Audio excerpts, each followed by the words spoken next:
నమస్తే అందరికీ. వ్యక్తులు చాలామంది రాష్ట్రంలో కానీ దేశంలో కానీ లక్షల కోట్ల రూపాయలు, వేల కోట్ల రూపాయలు మీ పూర్వం నుండి సంపాదించిన ఆస్తులో, లేదంటే మీరు కష్టపడి సంపాదించుకున్న ఆస్తులో, లేదంటే దోపిడీగా, లేదంటే దొంగతనాలుగా, లేదంటే రకరకాలుగా మోసాలతో, రకరకాలుగా వ్యాపారాలతో సంపాదించుకున్నారా? మీ కష్టఫలితమా, మీ కష్టార్జితమా అనేది ఆలోచన కాకుండా మొత్తానికైతే సంపాదించుకున్నారు.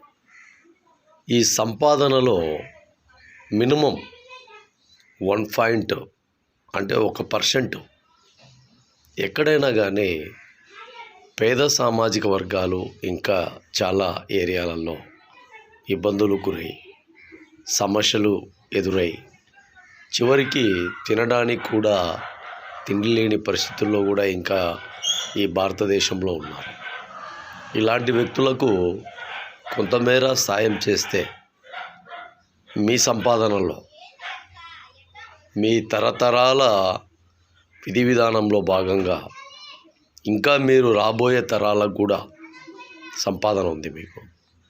ఇలాంటి వ్యక్తులకు మీ ఖర్చులో భాగంగా మీరు ఒకసారి డిన్నర్ ఏర్పాటు చేసుకుంటే ఎంత ఖర్చు అవుతుంది, ఒకసారి ఒక కార్యక్రమం చేసుకుంటే ఎంత ఖర్చు అవుతుంది, ఒక రిసెప్షన్ పెడితే ఎంత ఖర్చు అవుతుంది, ఒక పెళ్ళి చేసుకుంటే ఎంత ఖర్చు అవుతుంది, దాంట్లో మీరు ₹1 ఈ పేదలకు సహాయ సహకారాలు అందించే విధంగా ఏర్పాటు చేయాలని కూడా మనస్ఫూర్తిగా మహాజన రాష్ట్ర సమితి ఈ విధానంలో భాగంగా ఉన్న ఆధునికత విధానంలో లక్షాధిపతులు, కోట్లాధిపతులకు మా విన్నపం, వినతి తెలియజేస్తాను.